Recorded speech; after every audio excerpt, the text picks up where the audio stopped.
Welcome to Season 2 of Pod Practice, where Mamabird alumni Quinn Feiner, Mikey Lund, and myself, Alex Atkins, talk about Ultimate from the perspective of players and coaches.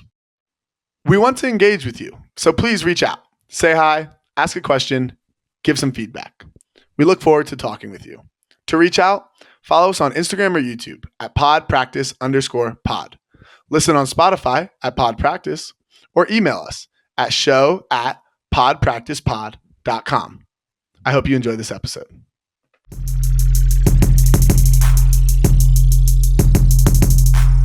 We're happy to welcome in Jimmy Donnellon, former Director of Operations with AYU, a member of the Colorado Springs Ultimate Network for the last 17 years. As president, I believe you said. Yes, sir.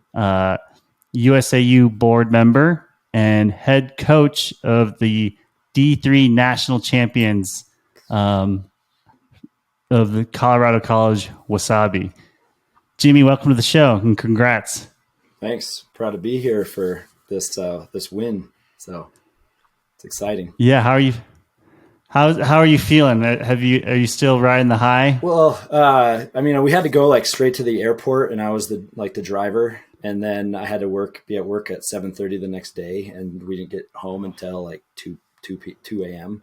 And so it was just so tired and just having to get to it. And it was I actually was listening to y'all's Quinn, your podcast, the second episode of this, and talking about just the unceremonial response outside of the ultimate community. Yeah. It's just being yep, going right back to work here today. And I just won a national championship, but in our world, that's a huge thing. But then you're kind of back to reality and back to the grind. So I was very tired. I fell asleep almost, and my eyes were just drooping during a meeting and everything that. But just from the excitement and everything like that. But at the same time, in my head, everything coming to that was just incredible. Everybody sees the win, but then as y'all know, the work that you put in for, I've been, like you said, I've been the president of Colorado Springs Ultimate for 17 years and coaching Wasabi since 2020 and coached them some youth teams, some other college teams and everything like that. So, but y'all, either one of you or any three of you have tats from an ultimate team? Did you guys go out and get Bravo tats or Mamabird tats? Yeah, they can show them off. Oh, there's the rocket. All right. There's the patch. Nice. Yeah. I'm really in this same thing, where I'm right where your Bravo one is where I'm thinking about getting a Wasabi. Wasabi tat. The Wasabi tat. Yeah. That'd be sick. Just because it is this is the biggest thing I've ever done. I feel accomplishment in ultimate. I as a player, I lost a game to go to nationals back in 2011, and so and then making it the last 2 years to nationals was a big thing because it was the first time doing that, and and I've played in now masters and grandmasters nationals, but nothing compares to putting this much into quite these the boys same. and everything like that. So want to get that Wasabi tattoo, but tell me about that logo, the Wasabi logo. What is do you know the origins and what is it? What am I looking at? Which one are you talking about? Because the one that's been kind of circulating now is the guy with the wasabi on his tongue, the spicy boy. So the spicy boy. One of our seniors only just last year made that and made some swag, so you can the tights are the big thing that everybody wears with that, and then some hats and some shirts and things like that. But that was just what are you gonna get? We were it's kind of some homage to some teams, and it was we were really Middlebury had some pretty fire, just really casual jerseys. And so last year we wanted to have some of that casual look. And so we wanted that. And so we went down the path of getting the Spicy Boy made up. And we didn't do the official jersey with anything like that, but we wanted it to be a part of like what our culture is, and just being like the Spicy Boys, it just sounds like, like Mufasa or something, like Spicy Boys. Yeah, it's something. It's like a rallying cry for sure. Yeah. So are you? Is that is that what you're going to get tatted? No, I actually am looking probably get the tat of the mountains with the wasabi roots. Got it. So I like that. Mountains and roots, just like feeling. I like that. That's kind of a little bit more on, little subdued kind of elegance, I guess, of what. So tell us a little bit about the growth of the team. Especially since you've been there, and anything that you you might know of before you got there. Were there some big recruits? We know Oliver Kraft decently well. He went to high school with Calvin Stoughton. Yeah. So we obviously know him through there, and he played a lot of mini with us in Boulder, and then went off to Cal Poly, I think for a semester, was it? And then came back here. Yeah. So Oliver, I feel like in D3, it feels just you get kind of lucky with the players that just end up here. And then even there's a few guys that started this weekend who had never even played Ultimate before their college. They came to Colorado. Colorado That's College. like back when I was playing Frisbee, that was common. Yeah. So, like Ben Carpenter, Quinn Earhart, like those two guys were like solid D-line players, making some big plays, had never played Ultimate before coming here. And so I thought that's pretty awesome. And then, but we are this year we did get, Billy Oliver Van Linder, who, and like we've got Tanner and like Jack Hills and Leo. We're getting more players that have been playing from like YCC and like high school teams and things like that are going to come in with a little bit more base. Like this was the first year ever coaching that I didn't have to like teach someone at tryouts how to throw a flick. So that was pretty exciting, and a pretty good base. But coming in, like actually, and like Ben Brandt was one of the captains that asked me, and it was more because I was the president of Colorado Springs Ultimate. He just asked, "Hey, is anybody looking to coach?" And I gave him a couple of different names first because I was coaching University of Colorado Springs at the time, and then COVID hit, and that was a commuter school, and they didn't come back. And so I reached out to the guys and I'm like, hey, I'm wanting to coach with you, and I've been playing. I've been I competed in like scrimmages against like Nicky Spiva, like Hank, and those Conquer. guys, Conquer, and when they were there, and when they were in when they went D1, and so, and like I was actually the B team coach for Air Force when like Noah and Allen was with Air Force. We know them well. Yeah. Quinn, did you play with Allen? I did play with Allen 1 year on Bravo.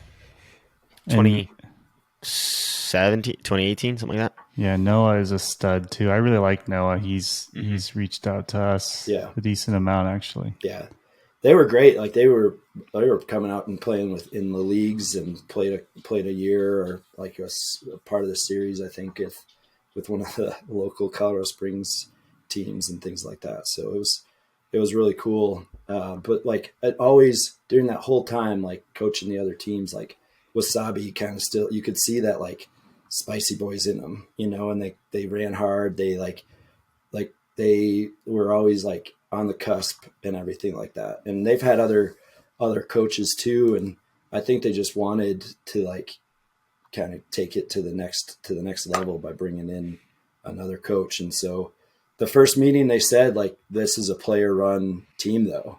And like, I think that was kind of like a good fit for me because like I I'm kind of just like a hands-off kind of manager. Like, I guess I don't know if it's the right, like laissez-faire, whatever the word is, but like we meshed like really well. And the first year was at COVID, and when we had to only have like, we could only do pods of 10 people at practice. The freshmen weren't there. Like, man, what the juniors that we have like right now have gone through because of COVID, like, and like that was I wanted to win this one for the seniors, like mainly. But like the juniors are the ones that are like, have gone through like so much in their career. And so it feels like really good. And like, there's a few that didn't, because of the seniors, and some of these like young freshmen are coming and so good. Some of them didn't get to see the field that much, but hopefully like, they understand what this means and that they're like ready to make a contribution like next year. But we're excited. Totally. Yeah. Can you, because I actually don't know, can you talk about like some of the last finishes you've had at D3 Nationals, and then like you can start with that, and then maybe like how you've developed and like what the team worked on over the years in terms of like tactics or strategy and those types of things, and like basically the growth of the team from whatever the finishes are that you're about to talk about to this championship. Yeah. So like when we were doing just like the only could drill, like my big thing was, handler resets is like, and having a structure for handler resets. And so that's kind of morphed a little bit of, when I first got like one of my best or my favorite drills on that was just like a two person weave, and then like last year, actually I was at Nationals. I watched Mamabird. They have like a 2-person like reset drill. And I was like, man, that's what I want what we want to do. And so, yeah, can you actually talk about what do you mean like 2-person weave? Like it's the one where you start the disc on like the side. They do like an around to the guy. They fake the break and then throw it back to the guy from the sideline as they take off, and they get like a strike cut. And then that guy that was on the side jogs to the center, and it's just over down the field. It's pretty good because it like is conditioning plus, if you're thinking about how it actually transitions to the field, it's like that's the around, that's the like give and go movement and everything like that. And so that was that's one I really liked because it just kind of drills everything. Yeah, there's a component of that we call like a counter or a line counter or trap counter. Yeah. Right off the line, that first look, I like that a lot. Yeah. And actually, I was pretty evident to me that I thought in the points that I watched the finals, especially the end zone, looked really good. Yeah. Running through 2 or 3 guys at a time, and like the last point to win it too. There was a little bit of a handler weave to put it in on that left sideline for the goal to win. Yeah, we brought on a new assistant coach back in February. We call him Legs. He just moved to the Springs like from Louisville in September, and he brought on this like philosophy that's like 2 feet at a time. And so like that, we just thought that was like, you can move the disc like 2 feet at a time. And that was actually like, that was what, we watched, giving you guys some props like Mamabird and Johnny Bravo. That's how it feels like that was what we watched y'all do to win club last year, was just this like, quick movement, just like possession, like moving it down like 2 feet at a time. And then I also kind of added to that philosophy where it's like the 2 feet, where you move it 2 feet at a time, but you also make like 2 feet decisions where you can, you're throwing it to somebody who has that isolation separation, or you're making it where they just are open and they can have 2 feet on the ground, and that was like our biggest things that we were talking about, was just like 2 feet, like moving forward, 2 feet decisions. And that's like what we kind of, the philosophy throughout the whole weekend. And that was like a big thing. Cause you could see when like, that was when we made like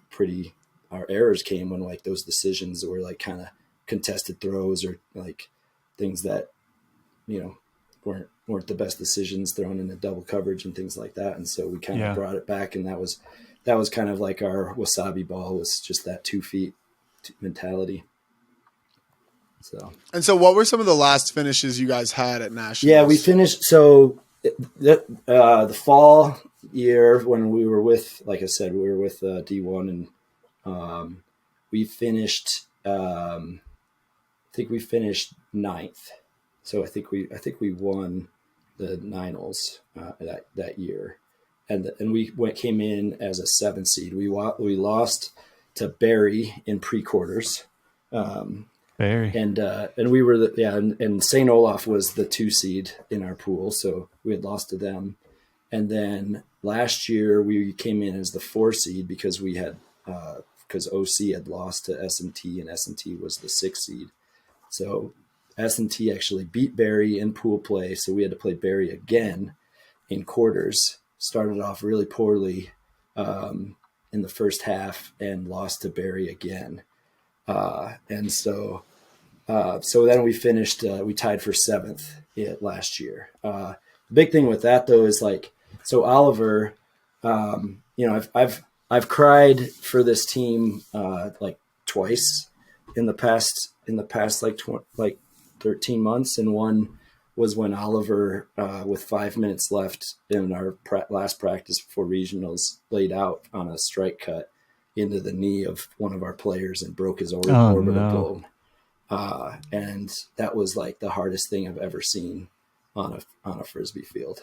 And then that was just a few weeks ago. That was a year ago. That was like before last national. Before last nationals. And so, and then our Donovan nominee last year, Josh Felton, actually had COVID got COVID the morning of like leaving for nationals. And so it was one of those like, like, can I swear on this thing? Mm-hmm. Oh, you can say whatever the fuck you want, man. So it was like the first, I mean, and it was one of those things, like the last practice, like watching Josh and Oliver, like I had almost the same confidence going in to like regionals last year as I had like going into this nationals. Like we had that team, like we were going to like do something and like make a splash last year. And then like all these things happened, and, and then just playing a team that was just better than us on that day.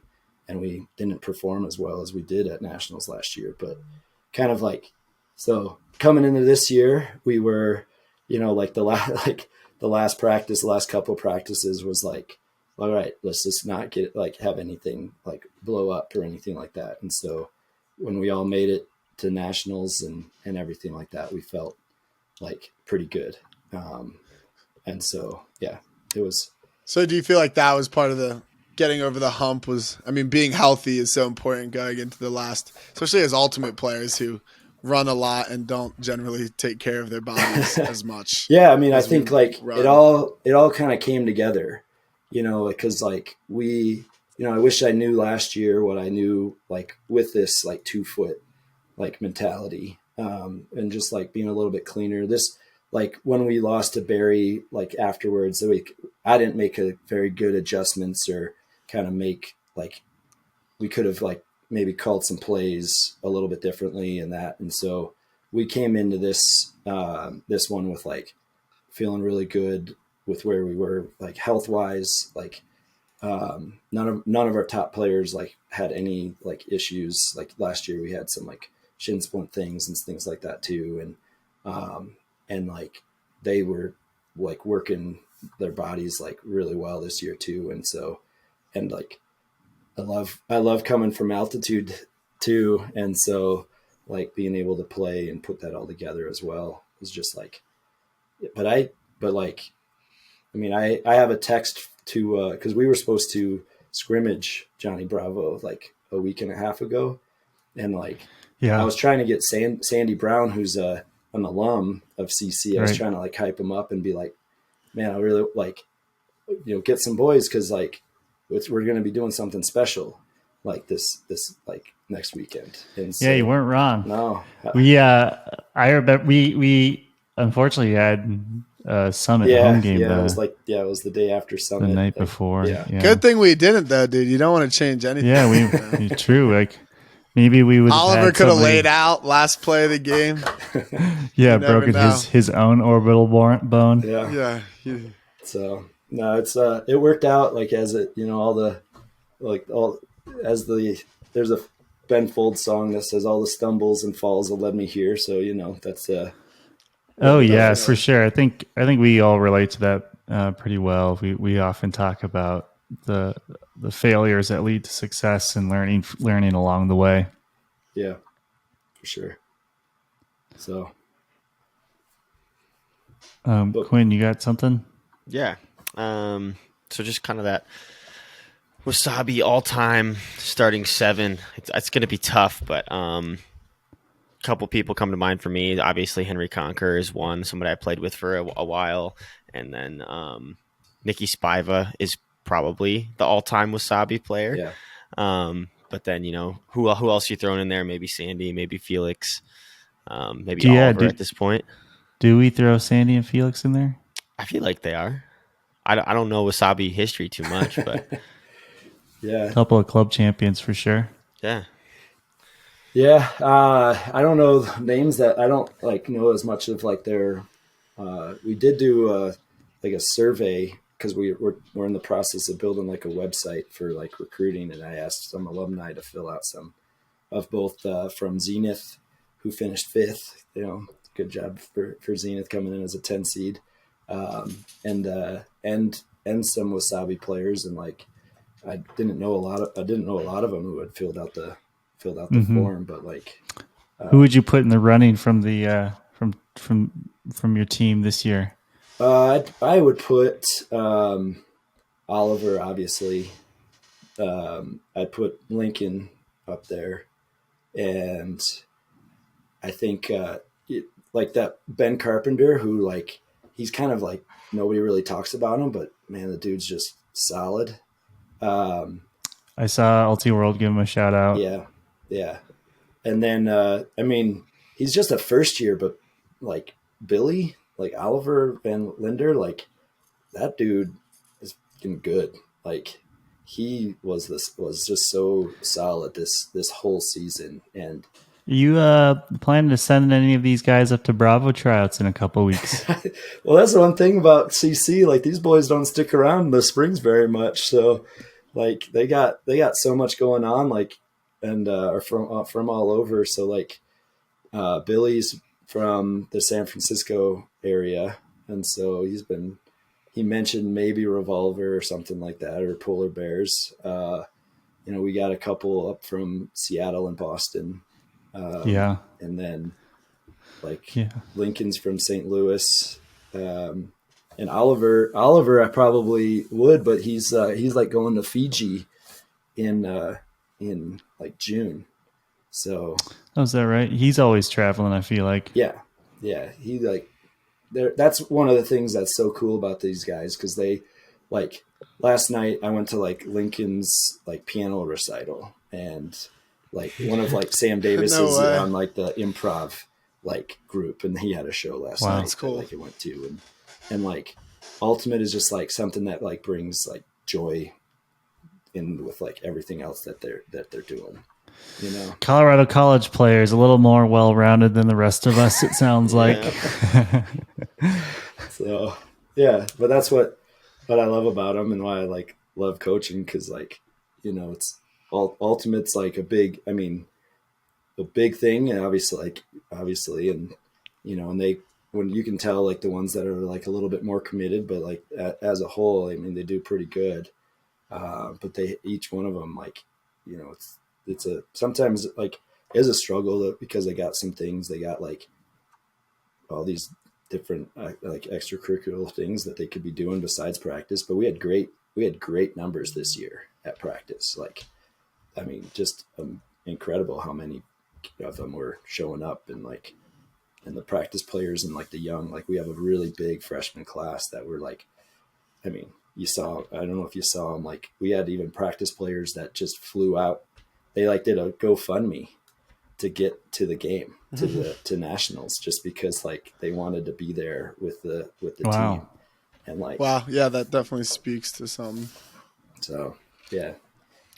Do you know what how many people are lifting on the team? Is there lifting regimens? Like, are people doing that outside of practice, or is it mostly just in practice and stuff like Mostly, I mean, we do have like a workout channel on in Slack. Over like break, it was just funny. It was just like they went skiing and snowboarding, and that was their like workout. Cross training. Yeah, cross training stuff. But like, I don't know of any of them that have like that are running with like any specific like programs. Yeah. Like, and trust me, like I've tried, like I mean, I'm like the director of operations for Morrill Performance. Like, and I've been working with Tim for, 12 years or whatever. So that's true? Yeah. Wow. Damn. And so like, I would love to, get them on like a program. Yeah. There's Can you some get really good Tim out here to run a clinic? Yeah. I mean, he's in the Philippines again right now, but he's going to be back in the States, like I think in October or November. You just missed him. He was here like a month ago for. No, I saw that he was here because Smash and Theo were out there doing. Do they all do the Morrill Performance? I don't know if I don't know how like dedicated or like they're in the program, but like, man, if you could get Tim in person or like online or anything like that, he is really good in person. I mean, and his programs are like really in depth, and like. That's probably the one. I mean, sometimes people have the critique in it because it's like so in depth. I know Tim pretty well because I overlapped with him when we were both living in Iowa. Nice. I do have to make fun of him a little bit because I'm trying to remember his. My assistant coach then too, don't you? MP. Who's your assistant? Ben Jelinek. Ben. Oh, that Jelly. That's who you were talking about earlier. Yeah. I do know Jelly. Yeah. Yeah. I've seen him a couple times since he moved out here, but not recently. Yeah, that's awesome. Yeah. I did not connect that dot. There's three coaches. Ben has actually been coaching with me since the UCCS. Oh, days. Okay. And he came on with me with him in the COVID times. Nice. And so then we just got brought on like Spencer Hawkins, aka Legs, to be like our kind of technician, who's like arguably the best mind in D3. So he was a big difference maker as well this past weekend. Like, very cool. Because I didn't have to think about it myself. That was I did, but having someone else like dedicated to that is like, man, my brain is fried even without having like to do that stuff. So, yeah, you mentioned like best mind in D3. Can you what are your thoughts on like the differences between D3 and D1 and like are you trying to steal from other divisions, or is it just the same thing but players who generally are less experienced? Yeah, can you talk about the D3 division a little bit? Yeah, I mean, like I said, we get we have some starters right now, or we're getting players who haven't even played before. One of our practice players, we kept him on just because of his attitude, and he literally said that he only had played catch with his dad before coming out to try. What about like from an athleticism standpoint? Man, put D1 and D3 together again, and you like that was the biggest difference. Like, we're in that we're on the D3 side, and like I think we walked over when Mamabird was playing Cal Poly, and it was like, holy shit, these dudes are fucking fast. Like, holy shit. Like, and then like they threw up, and like I can't remember. I mean, they threw it up. It was probably like you were in that like I think it might have been you, Quinn, like, because it was just like, holy shit, like this one up, like there is a big difference. Like, and when they're together, I mean, I hope they put them together again, because like that, like we spent like all day at the fields that weekend. Just like we'd play and then like walk over and like watch, and like the best that facility and like the facilities that have like the little patio that you can like grab like a Cutwater or something like that and just like watch. Like, do you want? You're talking. This is the fall 2021 nationals. Yeah, is that was right? was the biggest. Yeah, you could really tell the like. That's right. I was like trying to remember because I knew that we were like at nationals at the same time, and I was like watching your game. Like, when the fuck would that have been? And I forgot about COVID. Yeah.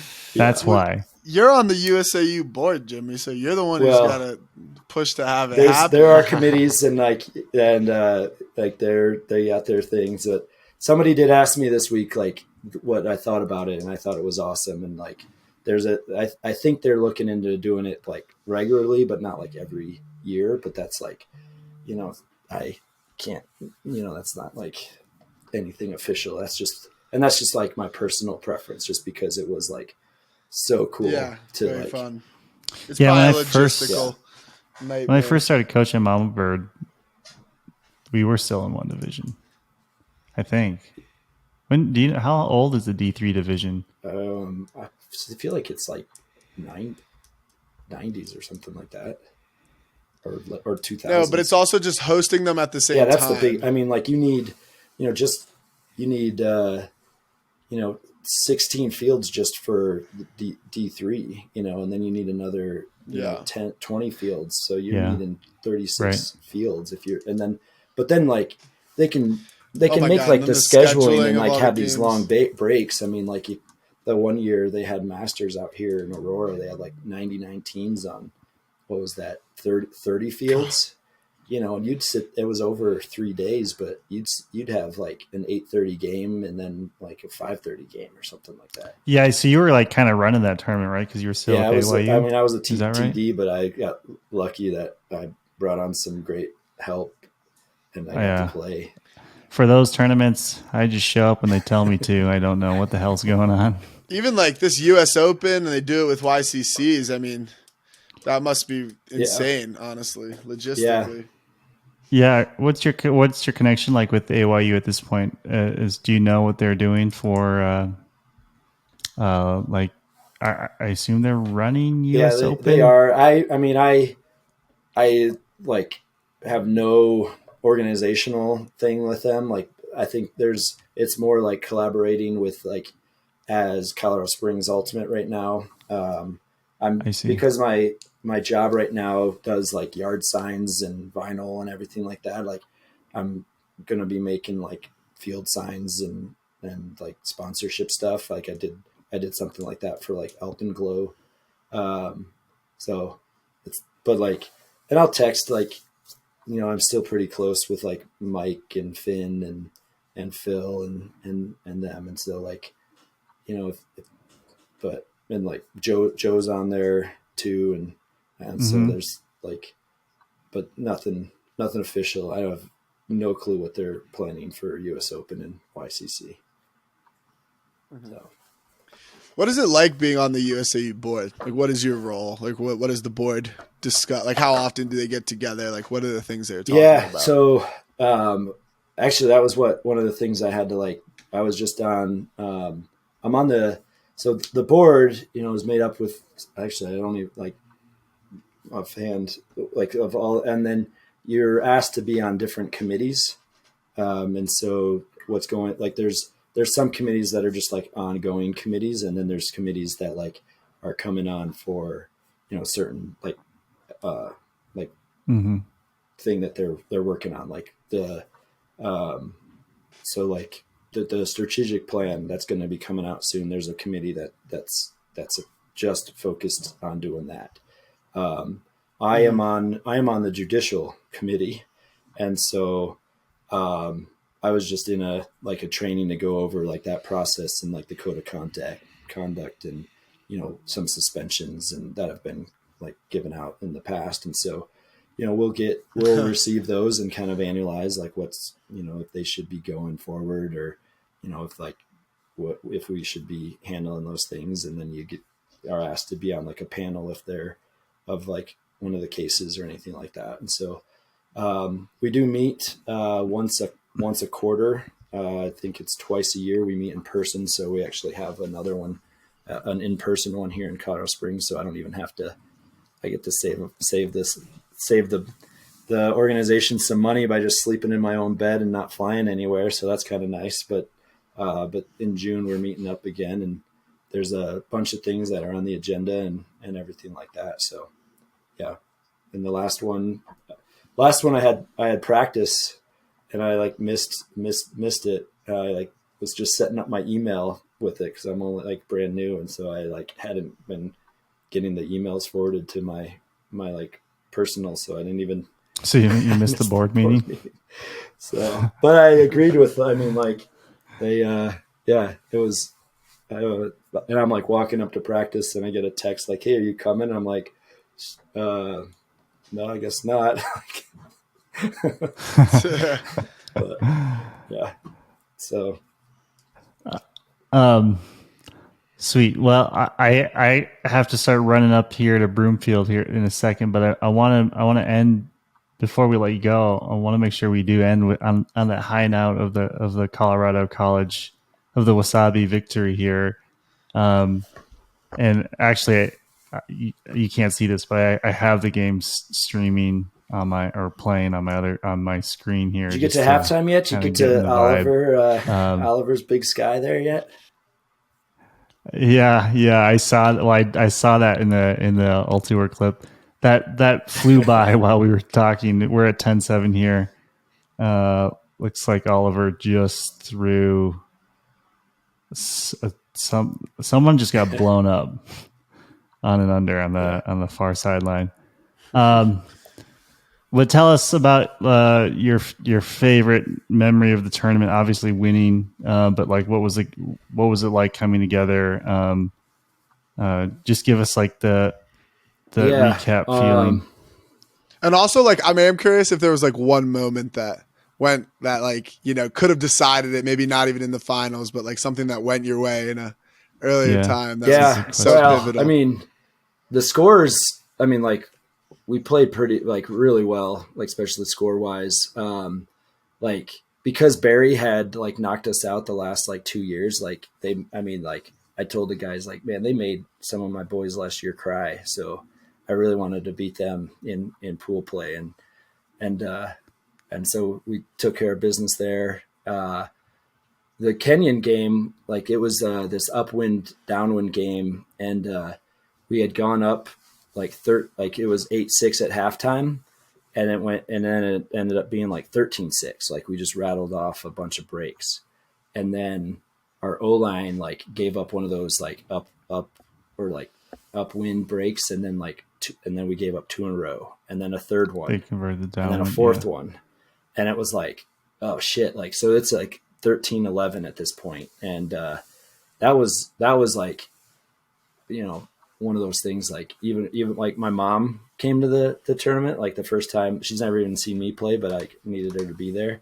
And she's like, man, that was like afterwards we ended up, you know, getting the next 2, but that was like a pretty kind of nerve-wracking moment where spicy moment. If we gave up like one more break, it could have been like another, like with that wind, you know, it was just enough where, you know, it's like you give up one, it's the second one. So, and then, but probably the moment, I mean, like there's weird moments, like, you know, the night before, like being, like in the hotel room with like my other coaches, like there was one moment that like, I just had like this overwhelm of like, the boys are going to do it, you know, like I just felt like, and I was talking with Legs, and it was like, we said this like phrase that just was like, man, like just trust. Like I felt like just almost like knew that it was like going to happen. And that was pretty like just cool feeling. And then like the fact that like they went out there and like did it.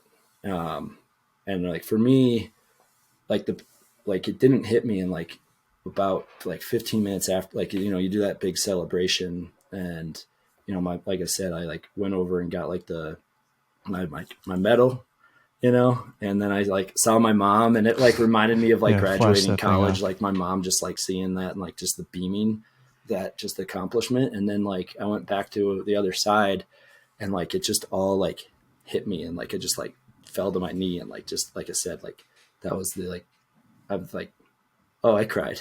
Oh, I was. Did you cried, cry? Like, did you guys cry? Like when you guys won? Like, yeah. So I did. Yeah. Couldn't. No, it's I got to get this tattoo. Like, yeah. Kids did too, right? You did. I don't know. Have you guys cried when you were lost? Emotional. It was emotional. Any? Not in a while. I had 2019 after Bird when I was that's the last time I cried when we lost. Yeah, in semis, and then yeah. I think that was the last time after losing. Yeah. So yeah, well, after we won with club, I did not cry. I had it. I don't know. I feel like I've felt all the emotions already. It's a roller sort coaster, of isn't it? Like the whole weekend. That I was, yeah, and I don't know. I was just super happy in that moment. I had a little tear. Like I was down on campus last night and like was given the club director like our trophy to like put on the like in their trophy case, and like nice. they have a little like balcony that looks over our practice field, and like my wife was there, and like I just was like, fuck, like yeah.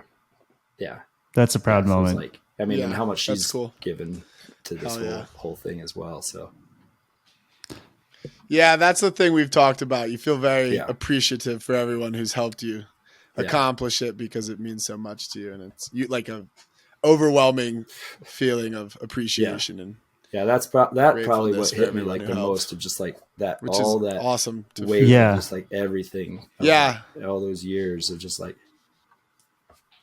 I do. Yeah. I think that's the feeling that I had too. One of the first texts that I sent was to Bob Cryer. It's just sort of thanking him for Bob was one of my first, mentoring one of my me texts for that I such a got long time. this past week. So that leads me to my question. What do you guys think? Like, is, or like you, like Colorado, like we got Molly Brown, we got Johnny Bravo in the fall. We got CC here, in the spring. So it's just, we just need Bird and Quandary, and then it's the rat with the new North Carolina. We got this championship train. I mean, Bravo did like, Colorado's for champions, and like, are they gonna make the Nuggets? The Nuggets. Oh, the Nuggets. If the Avs won last year. I'm from Michigan, so I'm a Red Wings guy. Are we gonna get kicked out of the state? If we don't win, are we gonna get kicked out? Nah. Who we got this? Yeah. See you. Oh yeah.